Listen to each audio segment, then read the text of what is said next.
Well, first of all, welcome, and thanks for coming to our event. I read somewhere that you say that Human Fall Flat was your last shot at gaming. Yeah, it was. We were doing games, Snow Breaks games, and our last project was a mobile racing game, and we ran out of money before reaching what we wanted to do with that. And unfortunately, I had to dismantle the team, and I was standing a choice going back to normal software development, which is my background, and I could easily survive there. But I checked that I have enough runway to try something in games as a solo developer, and I did a couple of prototypes, and Human Fall Flat somehow got where it is. From my last shot to being one of the best-selling games in history, that was quite a plot twist. When you look back in reflection, does it feel unreal somehow? Yeah, it does.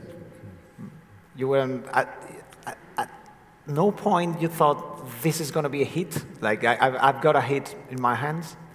I was quite confident with the game after I had prototype and had showed to some people in industry in some event, just a little trailer on my phone. So I knew there is something, but you cannot hope for this scale of something. So I thought maybe it will be good enough so I can make other game and maybe other game. But no, it's just luck. What was your original concept for the game, though? Because I have now games, well, all creations tend to have a life of their own. And the concept, I know, evolved a lot over the years. So how was the original game you had in your head? Okay, the original concept came when Intel approached me to make a game for RealSense device, which is basically Kinect, but for computers, and I have several ideas there, and one was just playing with active ragdoll, so creating a ragdoll which is not just death animation, what is used in games mostly, but you were able to control the guy with your arms in front of camera. Locomotion was terrible. It was with your head because that's the only thing left. You don't want to involve anything else. So it was difficult to control, so I made controls for controller, and it felt so much better, but the initial concept of having independent hand controls was mapped to a controller. And I wanted to create a mix between Portal and Limbo. So it was Limbo 3D initial thing, because in Limbo I really liked how you can pull things and they feel physical. So it was about this physical feeling, and created 2 small rooms in Portal mode where you had to carry boxes or put a bridge to make a pathway for yourself and box. And then I gave it to my kid to play a little bit, and he would do anything you can, but not solve it correct way. And I was watching, okay, that's cool. Why do puzzles need to be watertight and protected, like players could not do it some other way? It's quite opposite. It's fun and sandboxy feeling. So that was the major twist, I think, that made the game what it is today. I've seen several turning points in your career in games like that, when you recognize that you had to change because the concept needed that change. Do you think that, say for indie developers of this conference, that ability to recognize when your original idea might need a change, and having that flexibility is a key to success? Or because there's a lot of stick to your dream in these kind of talks? First thing, speaking of key to success, I don't believe in anything like that. It's luck. Yeah. Fair enough. So I didn't know the formula. I still don't know the formula. So yeah, for me it was doing something that you would play yourself, because with mobile games, for me it was difficult. I was working against myself because I don't play mobile games. Their shift towards free-to-play and being really short experiences, having core loop where you try to give a little bit of play for player and force him to come next day and next day and next day, because otherwise you don't make money. So for me that was strange, yeah, I made the game for myself initially, so that's the part where you stick to your dreams, stick to what you believe in. That makes sense because you can make something that at least you have one player that would like it. Yeah, so, good point. Quite many talks are about that you should take a look at genres that are popular, at specific things that will make your game successful. That's true when you are a bigger company maybe, but if you are just a starting developer, really follow what you want to make, but really give the game to play for others and try to be open about where it could go, because it could become something that even you will like more than what you initially thought would be the perfect game. However, I recall that moment when you realized with your kid, okay, maybe I don't have to do all these watertight puzzles, but rather a more open experience. That meant go back to the design table, right? So redesigning the whole thing with that new concept. Yeah, basically, it's good I didn't have much design except for character controller and a couple of puzzles, but yeah, basically it was approaching the game differently. And it started with just this major pivot towards open-ended puzzle game, but then I kept watching streams of initial prototype and YouTube videos and seeing what people want to do with the game. And thought, okay, that's cool. Let's put that into game, or opposite, if they try to do something that doesn't work in the game, but the game invites them to do that, I try to change things a little bit so they don't go into dead ends. Yeah. So they don't get frustration. So the initial or key design principles were like, don't give frustration to players, and if they think something should work, it should work in the game, or it's not the place for it in the game. Talking about watching videos made with the prototype, that made me think also that there's a lot of people who try or like keeping their cards close to their chest and not show the game until it's super ready and so forth. Well, you take the completely different approach of showing the game like from the get-go and see how people react. Yeah, that was the idea, to initially just show videos if I didn't have a playable prototype with me, because it's PC game. So with mobile, it's really easy to pitch because you can have your game with you all the time. And I just had videos, but I was checking the reactions, like what people would describe, what they see, what they find that, okay, this will be fun. But yeah, it's also the luxury that you have while you are not well-known studio or something, because you can just show people and they will talk to you openly and they will forget you the next day. Yeah. So, and big IPs, they have to protect their IP, not to leak anything, so all the play testing and everything becomes more complicated for them. You say that's a luxury you could take. Do you think you wouldn't be able to do that anymore now? I think I would, but some business partners would be less happy about that. Would be pissed at you, right? Because they need to plan like marketing and everything, and for bigger scale games, it works a bit different. Although I don't think there's harm of opening things, but yeah, just check what happens with GTA leaks and everything. Somehow, information that something is happening, it has some value there. As I say, I don't necessarily believe that you should be closed to the world when you are bigger companies. But yeah, it's easy when you are one guy or just a team of friends. You go around with your prototype everywhere. Did you somehow miss that? Being all by yourself and taking and calling all the shots and not having to report or to discuss your decisions? Yeah, that's also doing something yourself. Yeah, you have full freedom, but again, that freedom stays if you are indie developer, basically. So Okay, it also depends what kind of terms you sign with publishers and everything, but at least for myself and for Human Fall Flat, when it was my key point was I take full creative control of the game and can do whatever I want with the game at any point, and yeah, I think that all indies should really try to keep their IPs, their ideas open-ended, twists for their own idea, because again, if you sign, I will do this and that game for that and that date that will have those features. Midway in the project, you can think, okay, I need totally different features, like the genre can change for the game, and yeah, if possible, try to keep your doors open when signing something. Let's go back a little bit, talking about design. When you designing an open world game is, or open world levels, it's quite a challenge, I guess, because you don't have, you can't design a path that you know it's going to be fun. You have to put fun there and hope for people to find it. How do you approach that from a conceptual point of view?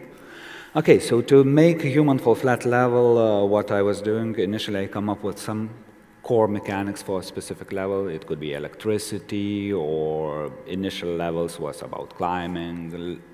It was and the level and tutorial at the same time.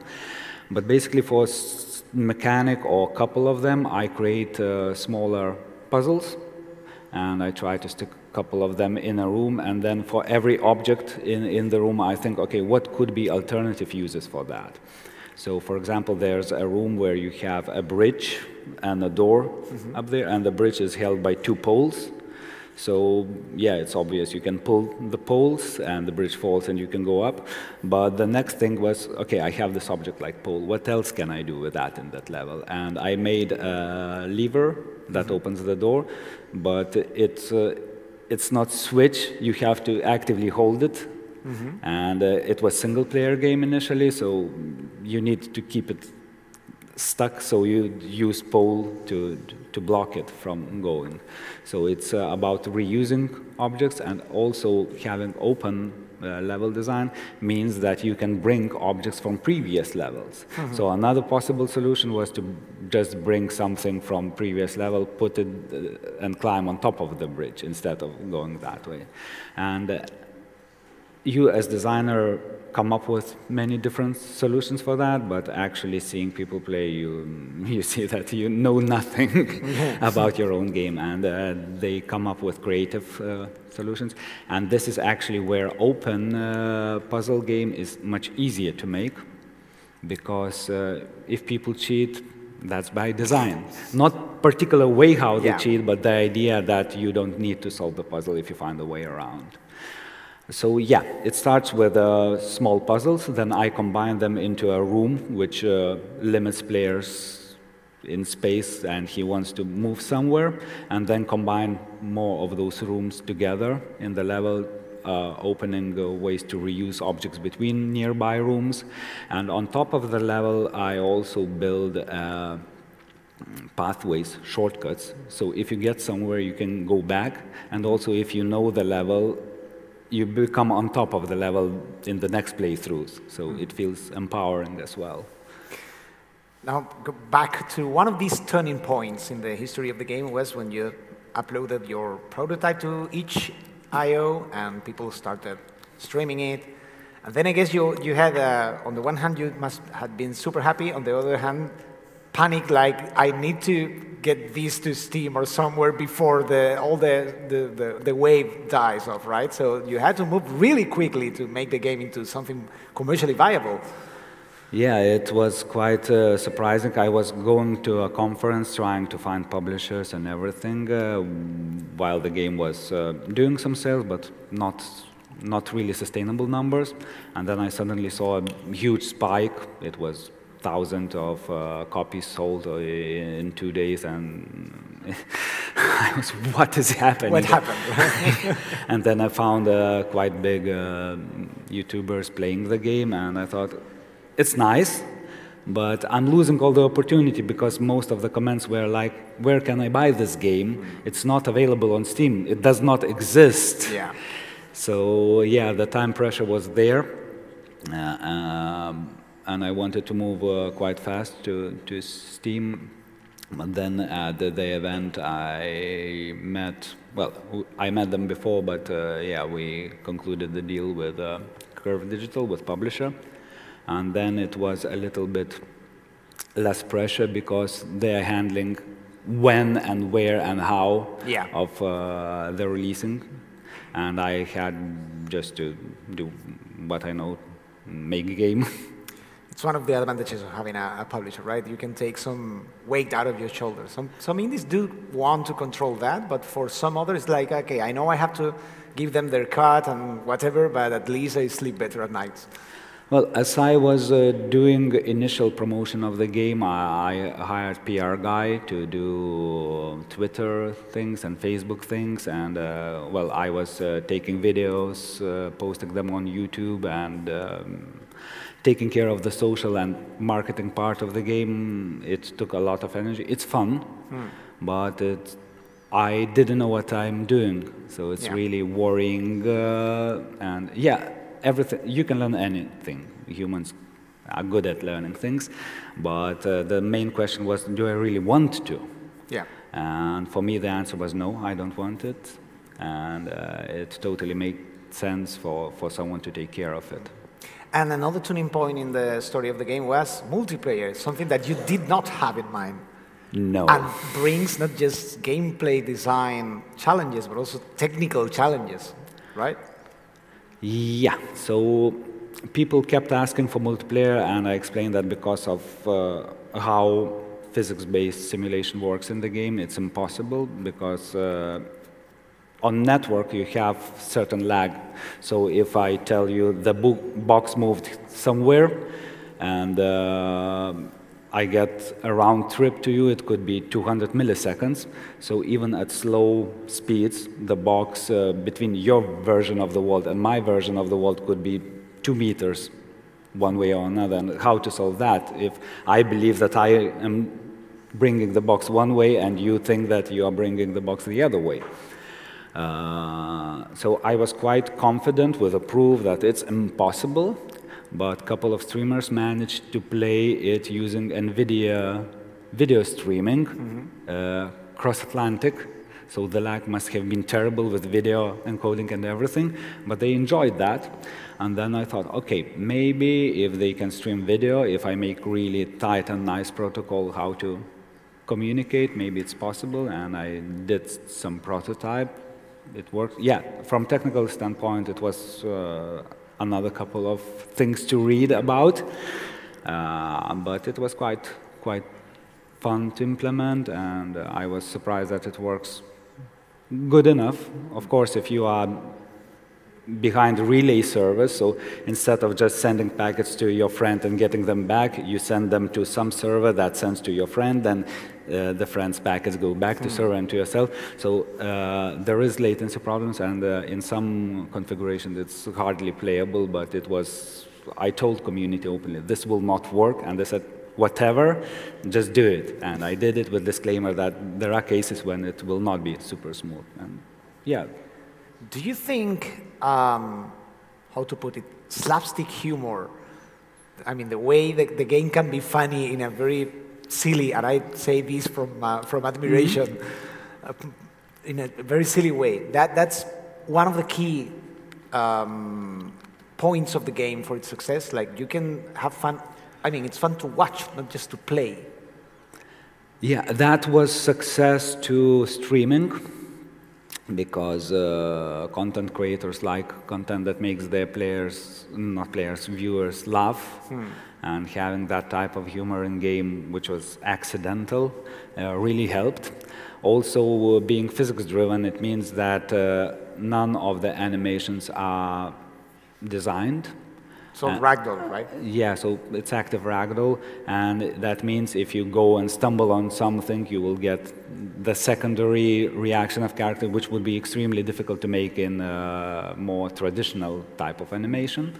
So even doing the same action, solving puzzle the same way, could go terribly wrong, and most of the fun moments are exactly when things go wrong in Human Fall Flat, especially in co-op or something. And then the rescue missions where you have your friend hanging from the cliff and so on. So it creates new challenges and unexpected moments, and for that it was very well received by streamers, because if you have some linear game, all the streams look more or less the same, and streamers need to work hard to really make it different from the other stream. Here the game was a tool that made unique video with every player. What do you say is the most surprising thing you've seen someone do in the game? Surprising thing like was... You're not supposed to play like that. You're breaking the game. Well, initially they were skipping a lot of content which was created, and I thought, okay, yeah, well, you should not be doing that. But it was like one streamer really skipped most of the level, and it was nice and big level, and I thought, okay, that's lost opportunity for me to show the rest of that. But unexpected things were just physics interactions mostly, and players trying to do something silly and then ending up funny way. One streamer, Dragast, he always got himself stuck in the ways I did not think it's possible in the game. So for example, in one level you have a car lift, or just a lift that you can put some things on it and make yourself a platform, and it has a handle to raise all over it. So he managed to get himself stuck under the lift while holding the handle, so he was crushing himself even more, and he wasn't able to get out, and it was so funny. Moment, it's not a bug, it's a feature. Yeah, and again, having this approach with the game, there are no bugs in the game, because... It's all a feature, yeah. Yeah. So, multiplayer, or, well, to be more precise, physics-based slapstick games have become a sort of a subgenre. There are like Fall Guys, there are more games like that. How do you feel about that? It's like we've spawned a new genre, or they're following my trail, or... No, I'm not the genre creator. Before that, there were games like Co-op, and also a game that was quite similar to mine, and I got accused several of times, like going their way is, well, Gang Beasts, which is a brawler, which really showed to me that active ragdolls are possible. It's doable. The main question was how to do it so that it feels good. Also Overgrowth, about Fighter Rabbit, it's also active ragdoll. So I did not invent the genre, I just did something. You made it popular. I did take a look at it differently a little bit, and it worked quite well in this area with this open-ended puzzle. So again, it was lucky combination. I did not invent it. Yeah, I know. How did the pandemic affect you and your work? Because in games, I've seen across the board, usually it wasn't that bad for the teams because it's more common to have remote work options, but some other teams relied a lot in the social interactions and creative interactions within the team. So I'm not sure if yours was one of those cases. Well, for us, I established the studio in Tenerife, thinking it will be easy to attract talents from Europe, asking one question: do you really enjoy winter? No, come work for us. But quickly pandemic kicked in, and it was impossible to bring anyone anywhere. At all. At all. And then being stuck in Tenerife is a little bit difficult for that sense, because it's not really a big island. There are nice and creative people, but there are not that much PC game creators, at least back then. So it was tough to get people in. And also working remotely is less fun or less productive in some cases. For example, we have level designers who work as teams on levels. And yeah, doing couch co-op games, it feels different. But actually, after we are over pandemic, we have flexible schedules, so people can come to office or work from home, and they decide what's the best for a particular moment. So when they need more cooperation, they come to office, or just come to office not to go insane being isolated at home after pandemic. So I think it opened more opportunities for different ways of working together, because tools got better, everyone is more used to that. Initially what you thought it's impossible to do without going there, actually it's very possible. Well, we've talked about your career, we talked about some of your key design decisions, but gotta ask you about the future. What now? What are you doing now?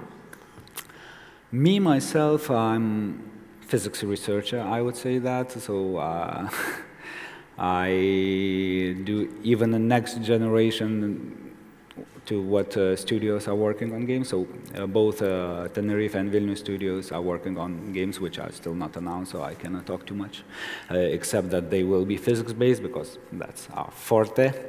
And I work on making next-gen physics engine for those games. So reading PhysX from NVIDIA source, seeing, changing it a little bit to match our needs. So yeah. I'm a researcher, and I never know what will happen next, because I like prototyping, trying new ideas, and then if it comes up as some new game, then yeah, we create a project around that. I want to open the microphone the last few minutes in case we have questions from the audience. Si tenéis alguna pregunta podéis levantar la mano, yo si no sigo, ¿eh? O sea que, a ver, alguna mano levantada, no veo bien. They're shy. I'm asking, do they have any questions? Nada? Okay, yo sigo then. So now, you say that after the pandemic, you had to find talent somewhere else. So you have a remote team working now, or you finally brought them to Tenerife? Well, in Tenerife, we have some people who are remote workers, and we will try to assemble all the team next week in Tenerife, so they will fly in remote workers, also the Vilnius office. So we will have game jam and more time to people meet other people, because they are working on the same projects, and it changes everything when you meet person in person. So yeah, but we have some remote workers who never were in the office, and we have 2 offices that sometimes travel, but do you think that opened an opportunity to get talent from different backgrounds and cultures that, I mean, usually didn't access the games industry? Because I've seen people working now with, for Chinese companies, with African people, people from Latin America, and they bring their own concepts, ideas, ways of working, I don't know, flavors to your recipe. Yeah, that's really the case. It doesn't matter where are you coming from, as long as you do something that's valuable for your partners, you can be part of that. So it's really more democratic, the whole environment.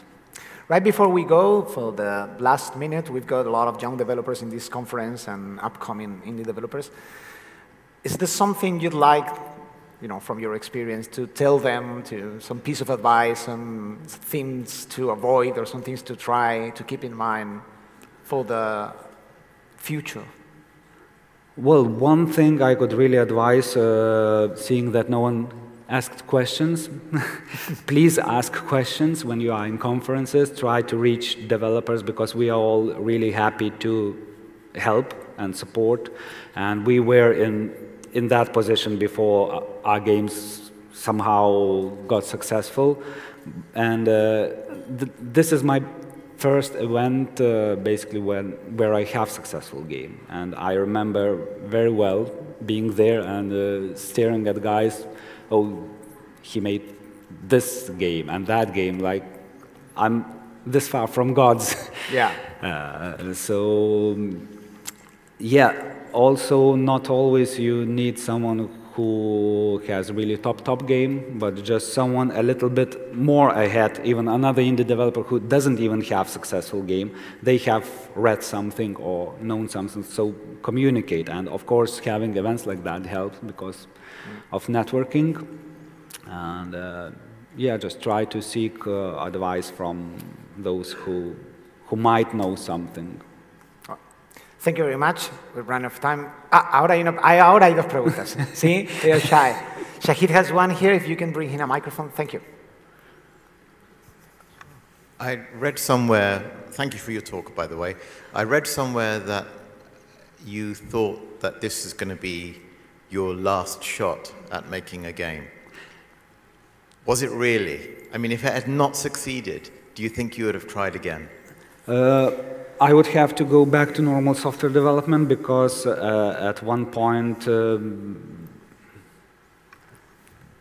I went to a store and I had to return some of the selection that I brought to counter because I simply didn't have enough money on card. And it was the timing when each started paying something, so it was really impeccable timing even for this game. And about another game, not in that situation. Maybe after, again, standing strong on my feet, I would say, okay, let's throw everything away and let's start anew. But yeah, that was basically the final check. Should I really be doing games because I've spent so much energy and money and everything doing them without too much success? So. Thank you. And we have time for a final question. Thank you very much. Yes, I just wanted to go back to the latest conversation when you said basically that during the pandemic there were also other opportunities to be kind of more democratic.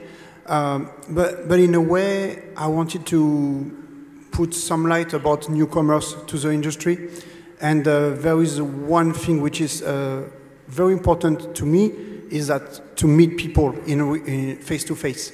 Because sometimes it's very difficult to get the trust because you are African, because you are from Southeast Asia, because you are far from your country. And there is also a financial thing. You have to have a bank, you have to make sure that you can transfer the money, etc. So my point is, it's really important to make sure that we can still talk and communicate from satellite, and we can do it. But yes, physical is still very important. Yes, seeing someone next time you communicate over chat much more efficiently, much faster, because, I don't know, somehow another channel opens except for video and for text, some connection with the person, and you need less words. Thank you very much, Tomas, for your time. We don't have time for more. It's been a pleasure. Please put your hand together for our guest, Tomas Sakalauskas. Thank you, Antonio.